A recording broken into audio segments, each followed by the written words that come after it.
Are you proud of our nation? Do you think we can help to unify it and bring it back together? Do you think we can put our people back to work? So do I. My name is Jimmy Carter, and I'm running for president.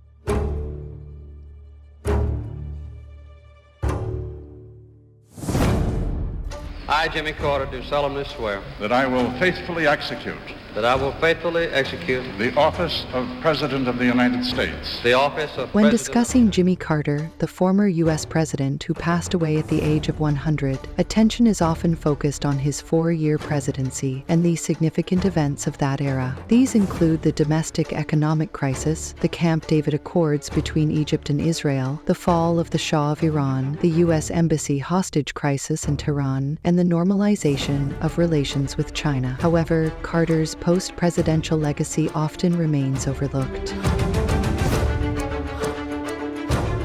Carter was a devout Christian, and his life after the presidency took on a profoundly different dimension with the establishment of the Carter Center. In the years following his presidency, Carter's perspective on Israeli genocide and the Palestine invasion gradually evolved as Israeli settlement expansions and the occupation of more Palestinian lands intensified.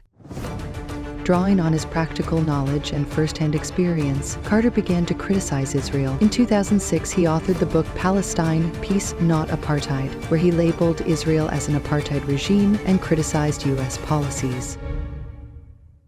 Americans don't want to know, and many Israelis don't want to know what is going on inside Palestine. It's a terrible human rights persecution that far transcends what any outsider would imagine.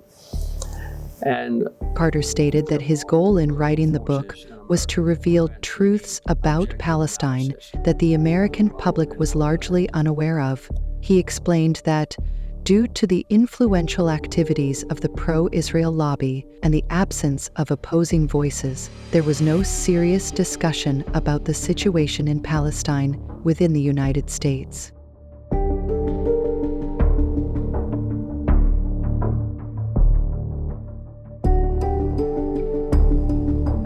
This book was published at a time when the intellectual and media environment in the U.S.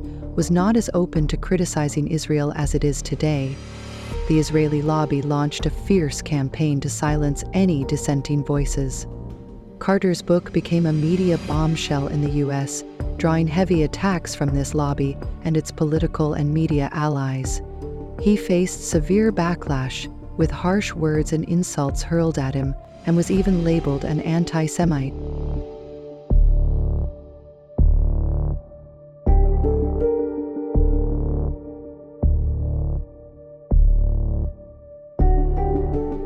One major blow to Carter came with the resignation of Kenneth Stein, the director of the Carter Center. Stein led a wave of resignations, taking many Jewish members of the center with him. The Simon Wiesenthal Center, one of the world's most prominent defenders of Jewish interests, collected thousands of signatures against Carter and, in a statement, labeled him a spokesperson for the Palestinian cause and one of Israel's fiercest critics.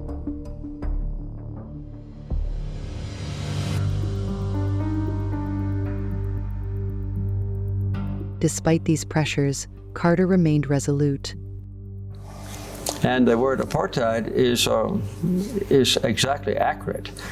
You know, this is an area that's occupied by two powers. They're now completely separated. The Palestinians can't even ride on the same roads that the Israelis have created or built in Palestinian territory. A few months after the publication of his book, he told The Observer that he had no regrets about describing Israel as an apartheid regime, insisting that this term is the most accurate description of Palestine's situation. However, under relentless pressure, 3 years later, Carter was compelled to issue clarifications about the book, which were interpreted by some as an apology to the Jewish community.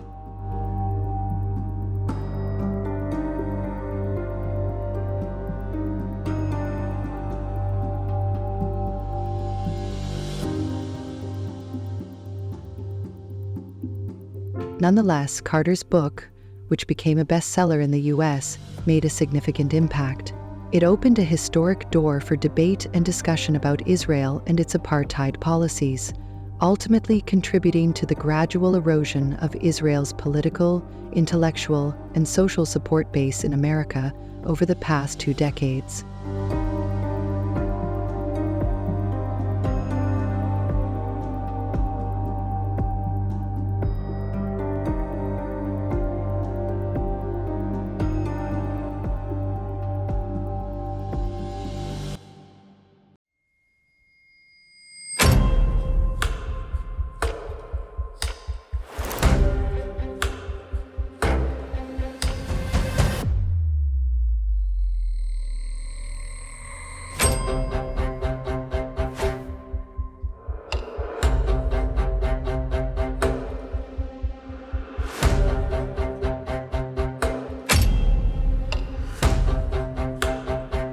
Two decades later, during the Gaza invasion, Carter's legacy was revived in the minds of Israel's critics in the U.S. The scale of the atrocities and genocide in Gaza led some of Carter's fiercest detractors to apologize to him.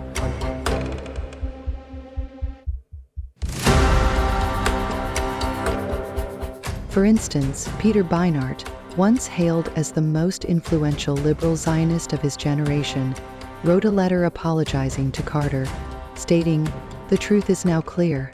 I believe Carter's statements in 2006 prove that he was indeed ahead of his time."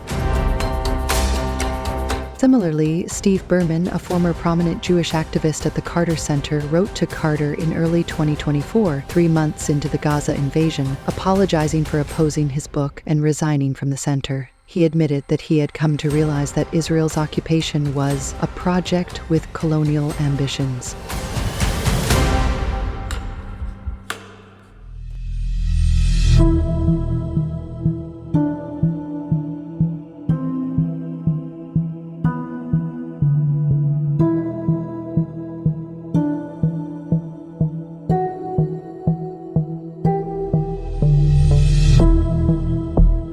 It is worth noting that the Carter Center also engaged in humanitarian activities in Gaza and the West Bank, and monitored 3 Palestinian elections, including the 2006 elections that resulted in Hamas's victory, which the center affirmed as fair and transparent. Carter visited Gaza and Damascus multiple times to meet Hamas leaders, including Ismail Haniyeh. Photos of these meetings sparked fresh outrage among Israeli circles at the time.